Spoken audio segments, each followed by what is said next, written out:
और उसमें first law of thermodynamics के कुछ क्वेश्चंस हैं, प्लीज ट्राई इट।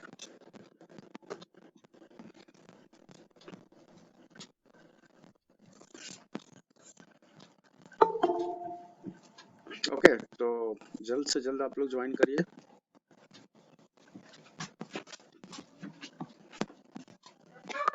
सॉक्रेटिव का लिंक देखिए, मैंने भेजा होगा, मैसेज बॉक्स चेक करिए गूगल मीट पे। मेरा जो रूम नेम है, this is Srivastava 2253, capital letter 53, ये मैंने देखो मैसेज बॉक्स में डाला हुआ है, please check it in message box.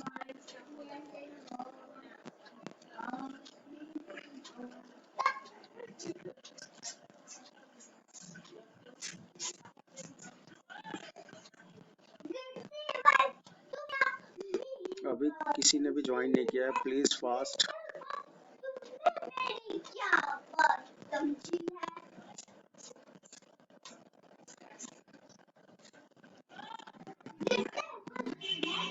ठीक है, सॉक्रेटिव का मैंने रूम कोड भेजा हुआ है मैसेज बॉक्स में, सॉक्रेटिव आप लोग ज्वाइन करिए। बहुत ज्यादा क्वेश्चन नहीं है, 2 या 3 क्वेश्चन ही है।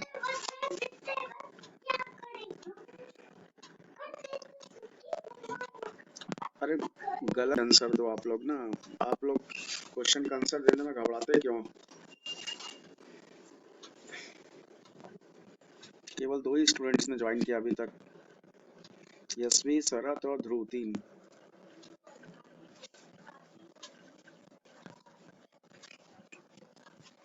केवल 5 मिनट लगेगा। आप लोग एक बार क्वेश्चन तो कम से कम देख लीजिए, हो सकता है यही क्वेश्चन एग्जाम में आ जाए।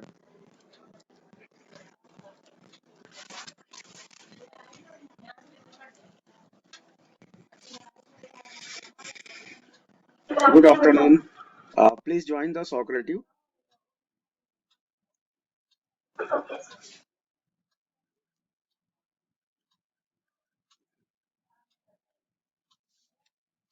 1:37 हो रहा है, जल्दी करिए।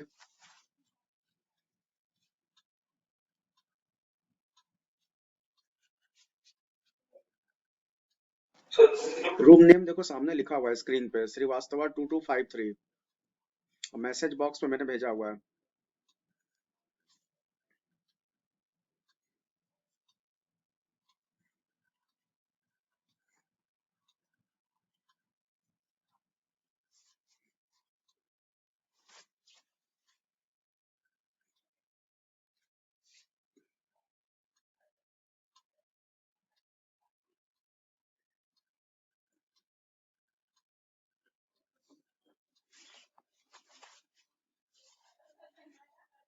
Only 3 students are joined in the Socrative, बाकी के लोग का कोई इंटरेस्ट नहीं है।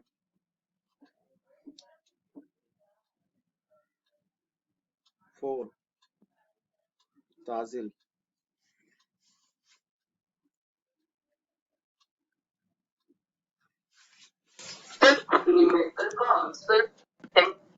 ओके, हम इसको एक बार चेक कर लें। हो सकता है बाय मिस्टेक गलत ऑप्शन हो गया होगा।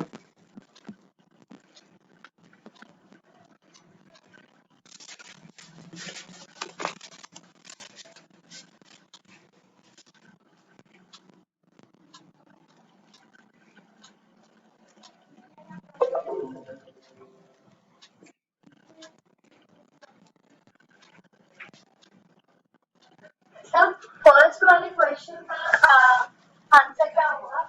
उसको एक बार चेक करना पड़ेगा। मैक्सिमम लोग कितना बोल रहे हैं? 100 बोल रहे हैं ना? 10। बात नहीं कर रही थी, वो आइसोटोप वाला जो था, क्या आइसोटोप में टेंपरेचर कांस्टेंट रहेगा। यस, तो वो तो सिचुएशन पे डिपेंड करता है। आइसोथर्मल, हाँ। पर उसमें आंसर ये सारा था, मतलब फिर इनकरेक्ट बताया। ओके, बट आंसर तो यस ही होगा ना? आई थिंक आंसर उसका यस ही। सब सिचुएशन पे डिपेंड करता है। सिस्टम में कोई चेंज नहीं होगा, फिजिकली केमिकल अभी हुआ था। हाँ, बट हमको क्वेश्चन तो डिपेंड करता है। एक बार हमें क्वेश्चन देखना पड़ेगा।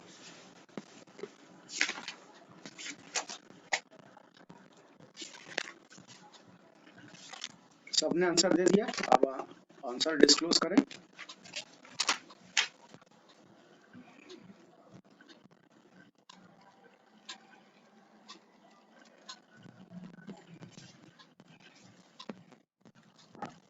Yes, sir. Okay, 1 minute. I am disclosing the answer. Okay.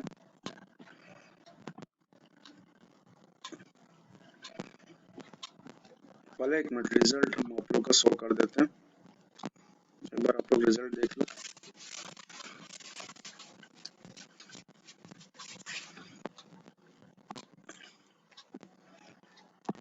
तो हमें शायद लग रहा है कुछ मिस्टेक हो रहा है, इसलिए मैक्सिमम लोग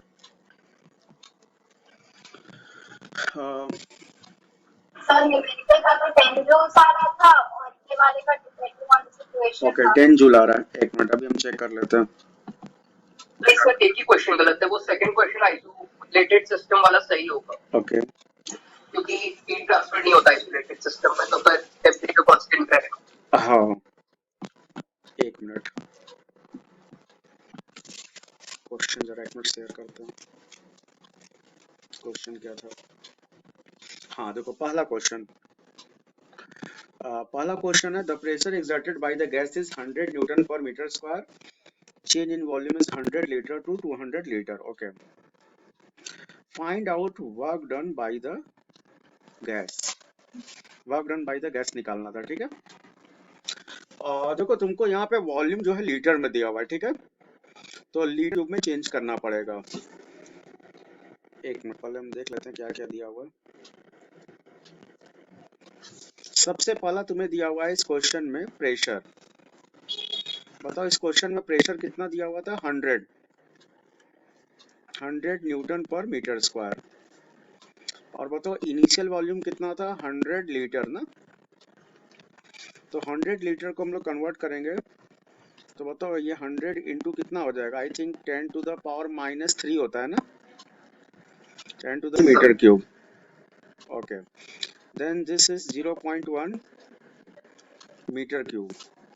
अब बताओ वॉल्यूम चेंज हो रहा है, दिस इज 200 लीटर, तो 200 लीटर है, तो बताओ 200 into 10 to the power -3 meter cube, तो बताओ ये कितना होगा? 0.2 हो जाएगा ना, 0.2 meter cube. Okay, then delta V, तो बताओ डेल्टा वी निकालने के लिए क्या करेंगे? V2 माइनस V1, तो बताओ V2 कितना है? 0.2 और V1 कितना है? 0.1, तो बताओ what is delta V? Delta V क्या आएगा? 0.1 meter cube. Okay, 0.1 0.1 meter cube. Okay, तो ये आ गया। तो बताओ पहले वाले क्वेश्चन में हमें वर्क डन निकालना था। Then you know that since work done W is equal to होता है P इंटू डेल्टा वी ना, तो P है 100 और डेल्टा वी कितना है? 0.1। It means answer is 10 joule. Okay, हाँ 10 जूल आंसर आएगा, तो इसका मतलब ऑप्शन गलत है। एक मिनट हम चेक कर लेते हैं ऑप्शन फिर से, ऑप्शन में मिस्टेक है, इसको हम जो है करेक्शन कर देते हैं।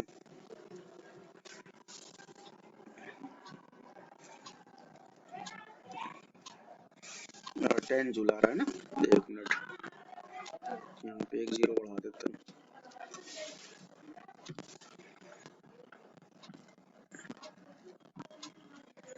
ओके, सही है, सही हो गया, 10 जूल आंसर आएगा।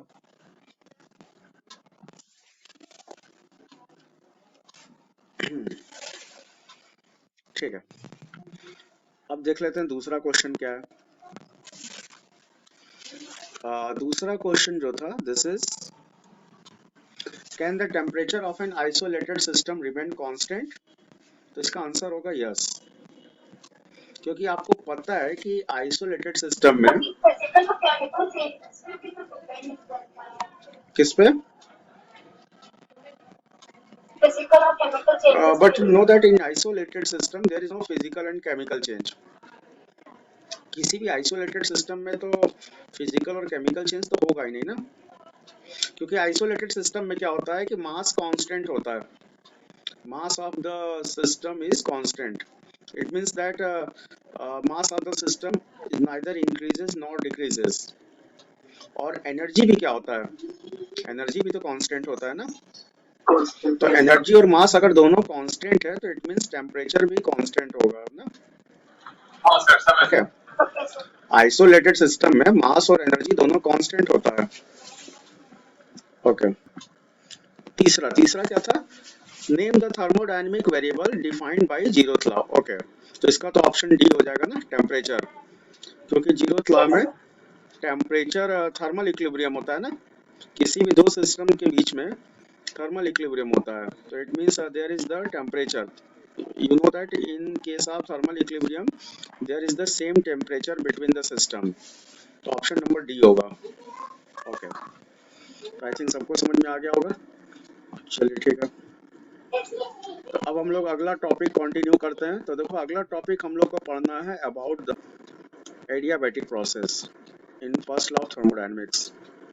पहले इसके बारे में कुछ आप लोग को पीपीटी हम शेयर करते हैं, फिर हम इसको एक्सप्लेन कर देंगे, ठीक है।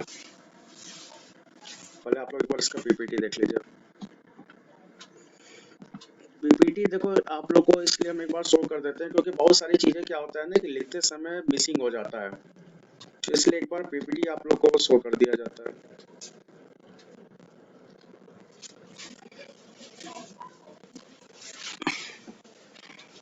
बहुत कम लोगों ने थोड़ा ज्वाइन किया लग रहा है,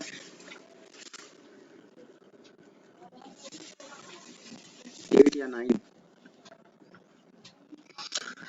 चलो ठीक है, तो देखो एडियाबैटिक प्रोसेस,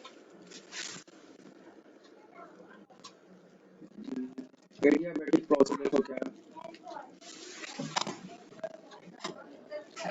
ये बताओ एडियाबैटिक प्रोसेस क्या होता है, ये तो सबको पता है ना। What is adiabatic process?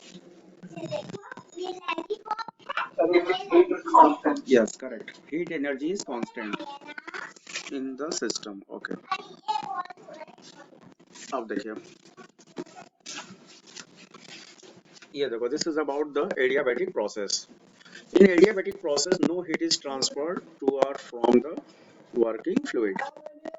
जैसे देखो सामने तुमको एक डायग्राम दिया हुआ है, expand and cools again compress and warms. ये बताओ ये आपका जो है this is the air cycle. Air cycle के बारे में आप लोगों ने प्रीवियस क्लास में आप लोगों ने पढ़ा होगा ना। तो ये जो आपका जो एयर साइकिल जो होता है या ऑक्सीजन साइकिल जो होता है, this is the example of adiabatic process. क्योंकि आपको पता है कि दिन के टाइम पे जितना heat energy from land to sea की तरफ फ्लो करता है, उतना ही सेम हीट एनर्जी सी से लैंड की तरफ भी फ्लो करता है। तो मतलब हमारे एटमॉस्फेयर का हीट एनर्जी क्या है, कांस्टेंट है ना। ये देखो सामने डायग्राम देखो, आई थिंक डायग्राम में आप लोग को क्लियर हो रहा होगा। जैसे देखो टेम्परेचर आपका पहले 30 से 20 हुआ, 20 से 10 हुआ, टेम्परेचर डिक्रीज हो रहा है due to the flow of heat energy. You know that heat energy flow from high temperature to the low temperature और again it compresses and warms। फिर ये टेम्परेचर फिर से क्या हो रहा है, चेंज हो रहा है। तो ये जो आपका जो एयर साइकिल है या जो ऑक्सीजन साइकिल है in our atmosphere, this is the good example of adiabatic process. Okay, I think सबको समझ में आ गया होगा ये जो है, ठीक है। ठीक है, आगे बढ़ा जाए। Okay, in the adiabatic process the system is insulated from the surrounding and heat absorbed or released is zero। ठीक है, देखो एडियाबैटिक प्रोसेस में हीट एनर्जी कांस्टेंट है, it means that system is insulated from the surrounding. मतलब system और surrounding के बीच में कोई भी कांटेक्ट नहीं है। जैसे पिछले क्लास में हम लोगों ने डिस्कस किया था ना, जैसे मान लो कोई की थर्मल ग्लास है, सपोज कोई थर्मल फ्लास्क है, तो थर्मल फ्लास्क में क्या होता है कि जो उसकी जो बाउंड्रीज होती है वो सिस्टम और सराउंडिंग दोनों को एक दूसरे से सेपरेट करता है, जिसके चलते सिस्टम और सराउंडिंग के बीच में हीट एनर्जी का फ्लो जो होता है वो बंद हो जाता है। So that's reason there is heat energy is constant ना। जैसे कोई थर्मस में अगर चाय रखी रहती है तो आप लोगों ने देखा होगा कि 3 घंटे 4 घंटे तक चाय की जो हीट एनर्जी जो होती है वो कांस्टेंट होती है। There is no radiation, there is no flow of radiation from system to surrounding और सराउंडिंग टू सिस्टम। तो 3 घंटे 4 घंटे तक जो चाय जो रहता है या हॉट वाटर अगर है तो वो थर्मल फ्लास्क में सेफ रहता है। लेकिन आपको पता है कि कुछ न कुछ रेडिएशन जो होता है उसके चलते वो बाद में वो भले ही ठंडी हो जाती है, लेकिन आपका जो थर्मल फ्लास्क जो होता है वो एडियाबैटिक प्रोसेस होता है। ओके, और ये देखो सामने तुमको एक ग्राफ दिया हुआ है प्रेशर और वॉल्यूम के बीच में, और ये एडियाबैटिक प्रोसेस को रिप्रेजेंट कर रहा है, ये जो ग्राफ जो है। ओके, ठीक है, तो ये तो हो गया ग्राफ। अब देखो हाँ, अब देखो यहाँ पे एडियाबैटिक प्रोसेस को यहाँ पे अप्लाई किया गया है। From the above equation, we see that work done by the gas result in decrease in its internal energy. Work done by the gas result in decrease in its internal energy for an adiabatic process of an ideal gas PV to the power gamma is equal to constant. देखो ये जो सामने जो लिखा हुआ है ना, ये आप लोग को अगले चैप्टर में पढ़ना है, ठीक है? इसलिए हम इसके बारे में बहुत ज्यादा हम एक्सप्लेन नहीं कर रहे हैं। ये सामने देख रहे हो PV to the power gamma लिखा हुआ है, तो ये आप लोग को नेक्स्ट चैप्टर में पढ़ना है। ये जो इक्वेशन जो दिया हुआ है, this equation is apply in adiabatic process PV to the power gamma. Gamma देखो V के ऊपर एक पावर लगा हुआ है, वो गामा है, उसको गामा बोला जाता है। This is the symbols of gamma. PV to the power gamma is equal to constant, and this equation is applied for adiabatic process where gamma is the ratio of specific heats at constant pressure and constant volume. Gamma is equal to Cp upon Cv होता है। देखो Cp का मतलब होता है specific heat at constant pressure, और Cv का मतलब होता है स्पेसिफिक एट कांस्टेंट वॉल्यूम। अच्छा ये बताओ, कोई बता सकता है व्हाट इज स्पेसिफिक हीट? शायद आप लोग थर्मल प्रॉपर्टीज ऑफ मैटर में पढ़े होंगे। किसी को पता है व्हाट इज द? कुछ आपको नहीं पड़ा है। ओके, थर्मल प्रॉपर्टीज आप लोग नहीं पढ़े हो?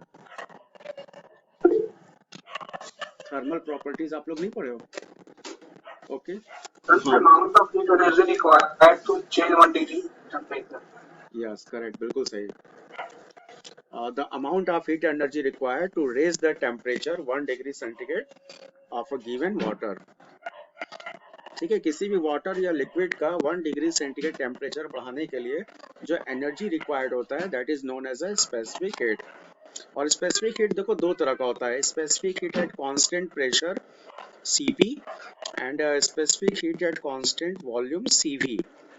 देखो सामने लिखा हुआ है स्क्रीन पे, देखो आप लोग को शायद दिख रहा होगा Cp upon Cv and this is equal to gamma. तो ये एडियाबैटिक प्रोसेस के लिए ये जो फॉर्मूला जो लिखा हुआ है this is for adiabatic process, ठीक है? ओके, तो ये आई थिंक सबको समझ में आ गया होगा। तो ये एडियाबैटिक प्रोसेस के लिए इक्वेशन है। A change in its state adiabatically from P1 V1 to P2 V2।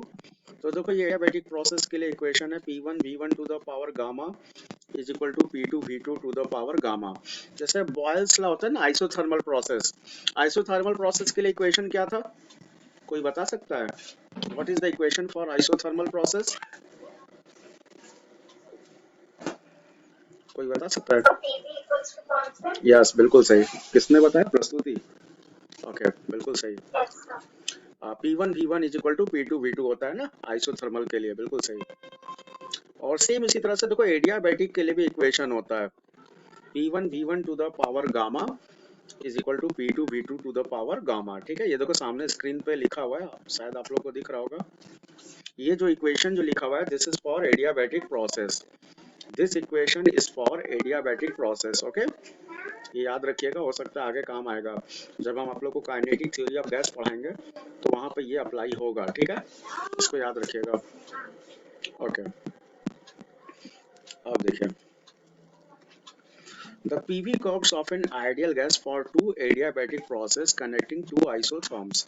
देखो ये जो सामने जो आपको कर्व जो दिख रहा है ना, इस कर्व में देखो दो जो कर्व जो है आइसोथर्मल प्रोसेस के लिए और बाकी के जो दो कर्व है वो एडियाबैटिक प्रोसेस के लिए, और ये चारों कर्व मिलकर के एक साइक्लिक कर्व बना रहा है ना। आप ध्यान से देखिए, आई थिंक आपको एक साइक्लिक कर्व दिख रहा होगा जिसमें दो आइसोथर्मल कर्व है और दो एडियाबैटिक कर्व है, और ये चारों मिलकर के एक साइक्लिक कर्व बना रहा है, और इसको बोला जाता है कॉर्नोट साइकिल। ये जो आपको कर्व जो दिख रहा है, ये जो एक साइकिल जो दिख रहा है, इसको जाता है Carnot cycle. But in your syllabus this is not available, ये आप लोग को नहीं पढ़ना है। ठीक है, ये आप लोग को बिल्कुल भी नहीं पढ़ना है। हाँ, अगर आप कोई कंपटीशन एग्जाम की अगर तैयारी कर रहे हो तो वहाँ पे ये आपको हेल्पफुल होगा, वहाँ पे ये आपको काम आ सकता है, बट अभी आप लोग को बिल्कुल भी नहीं पढ़ना है। सीबीएसई के सिलेबस से हटा दिया गया है, ठीक है, ये हटा दिया गया कॉर्नर साइकिल जो है। ओके, तो देखो ये जो लिखा हुआ है ये भी आप लोग को पढ़ने की जरूरत नहीं है, ये सब एग्जाम में नहीं आएगा, ठीक है। तो आई थिंक अब देखो, तो मेरे ख्याल से पीपीटी से आप लोग को कुछ आइडिया हो गया होगा कि एडियाबैटिक क्या होता है, ठीक है। तो ये सारा चीज जो भी आप लोग को एक्सप्लेन किया गया, this is about the adiabatic process. अब हम आप लोग को थोड़ा लिख के हम समझा देते हैं कि एडियाबैटिक प्रोसेस को फर्स्ट लॉ ऑफ थर्मोडायनेमिक्स में कैसे अप्लाई किया जा रहा है, ठीक है। अब एडियाबैटिक प्रोसेस को कैसे अप्लाई किया जा रहा है in first law of thermodynamics. Okay, 1 minute. हाँ, तो 1 मिनट। तो आज का टॉपिक था एप्लीकेशंस ऑफ एडियाबैटिक प्रोसेस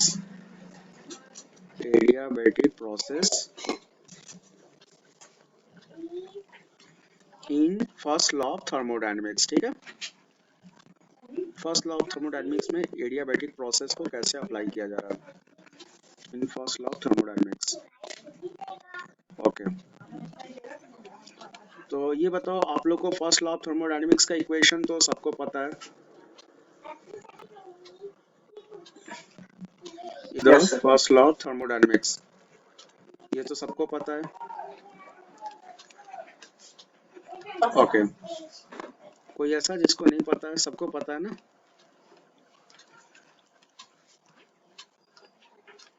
ठीक है। तो देखो equation of the first law of thermodynamics होता है, you know that Q is equal to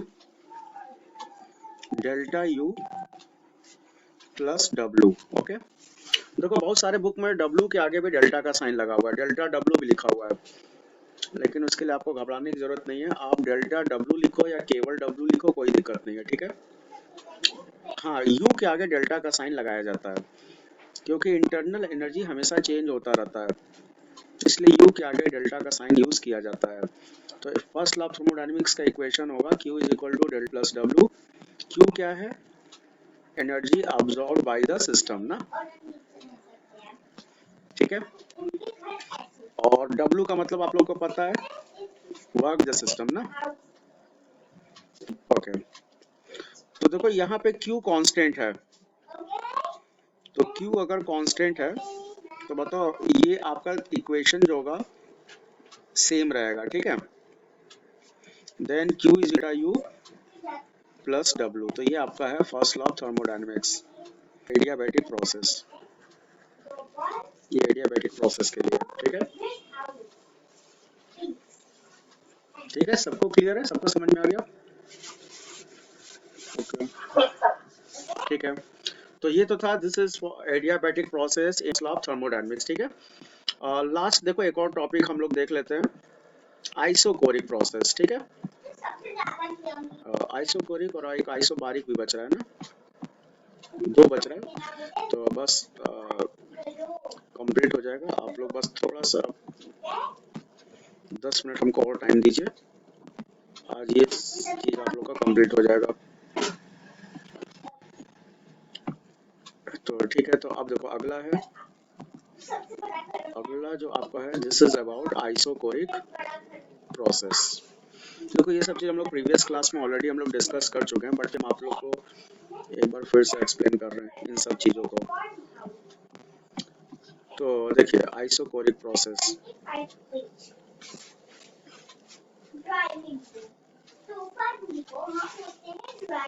1 minute, network is very slow, so that's the reason it is taking time.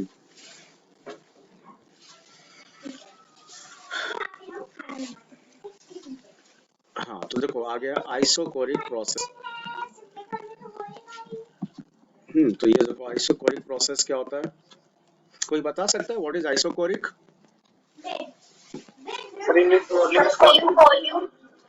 Okay, correct, अमे और प्रस्तुति, हाँ, ये दोनों लोगों ने बिल्कुल सही आंसर दिया है। वॉल्यूम इज कांस्टेंट ना। ओके हाँ, तो ये देखिए आइसोकोरिक प्रोसेस, ये देखो ये आपको एक एग्जांपल सामने दिया हुआ है, स्क्रीन पे आप लोग को दिख रहा होगा। In isochoric process the volume of the close system undergoing such a process remain constant. The volume of the close system undergoing such a process remain constant. मतलब अगर कोई भी अगर क्लोज सिस्टम अगर है तो उस क्लोज सिस्टम जो होगा वो हमेशा किसका एग्जांपल होगा, आइसोकोरिक प्रोसेस ना।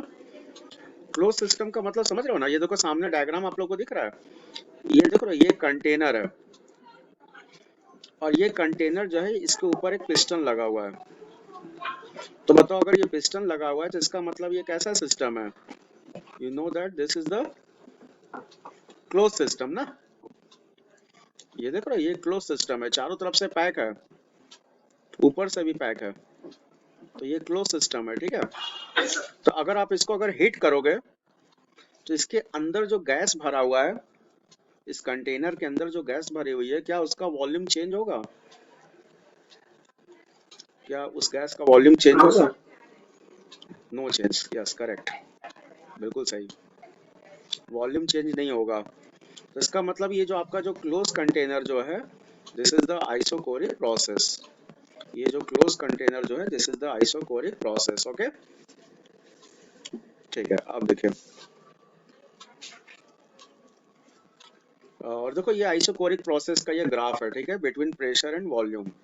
बताओ V कांस्टेंट है, तो V कांस्टेंट है तो it means line is parallel to y axis ना।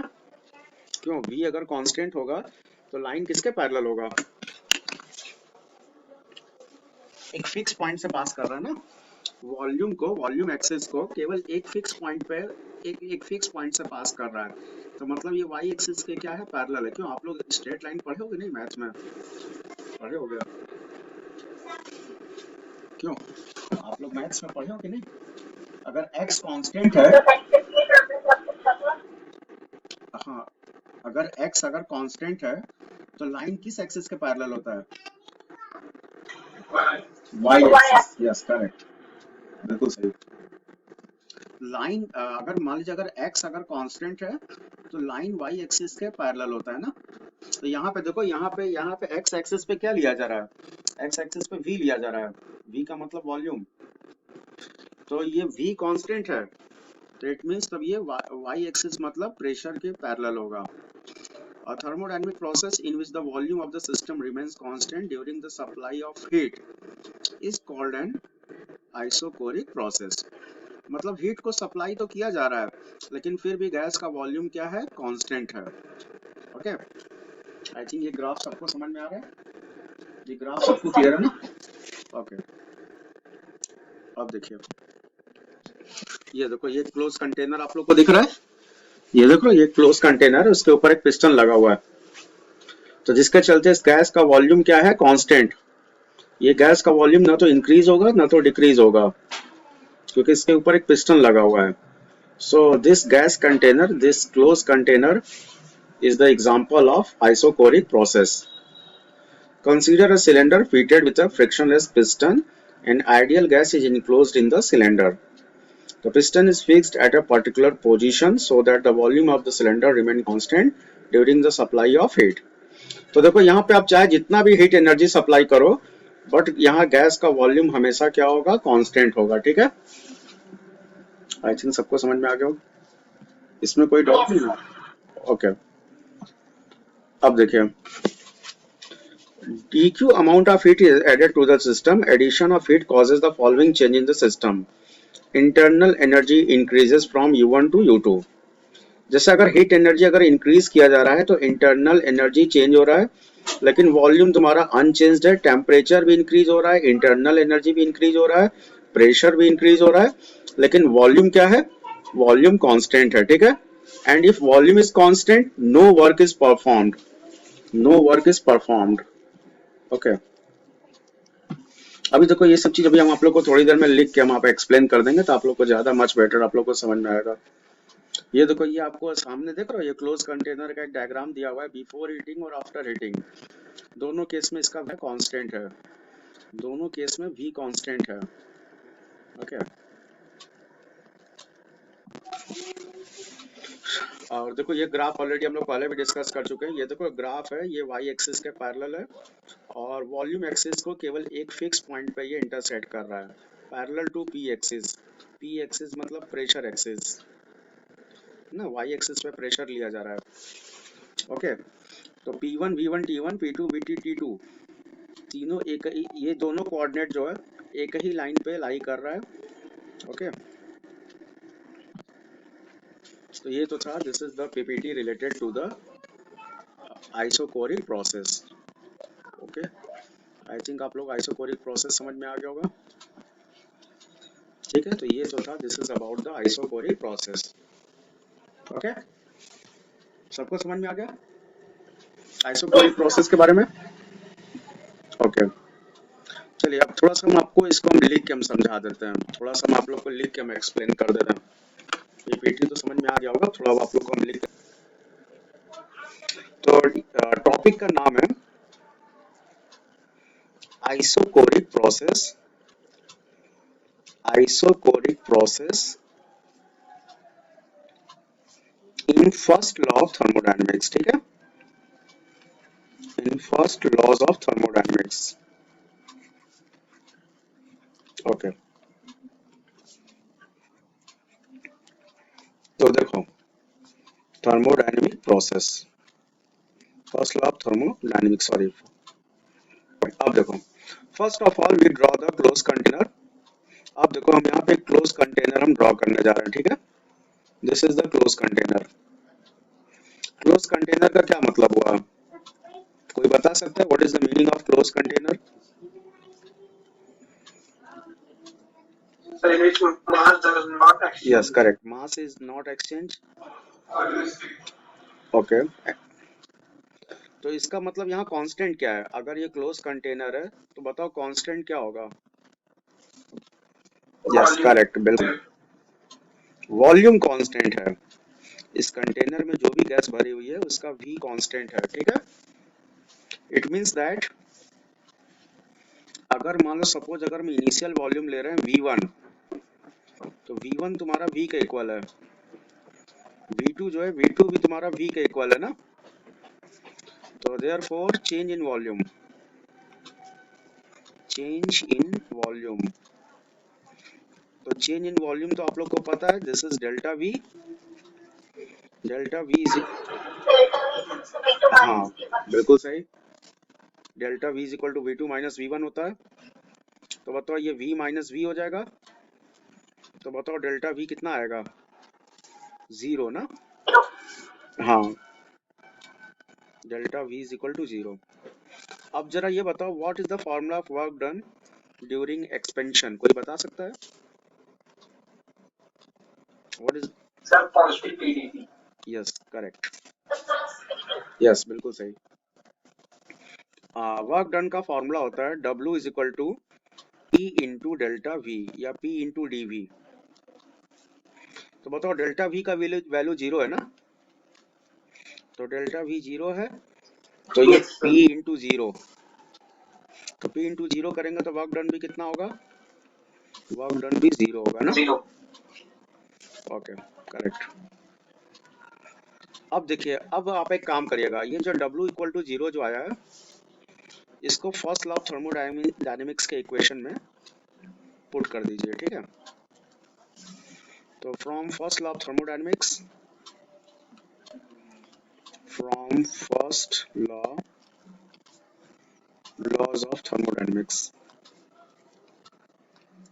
फर्स्ट लॉज ऑफ थर्मोडायनेमिक्स, तो फर्स्ट लॉ ऑफ थर्मोडायनेमिक्स सबको पता है, you know that Q is equal to delta U plus W ना।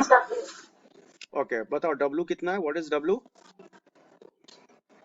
0 है, ठीक है, तो Q is equal to delta U plus 0, therefore Q is equal to delta U। It means that heat absorbed by the system is equal to the internal energy increase in the system। तो Q आपका delta U के equal है।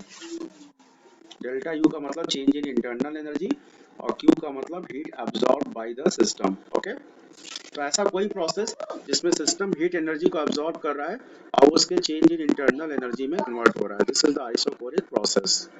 Okay, आगे समझ में, सबको समझ में आ गया? ओके, तो यही था। और देखो इसमें एक प्रोसेस और बच रहा है, आइसोबारिक। तो आइसोबारिक हम आप लोग को नेक्स्ट टर्म पे बता देंगे, ठीक है?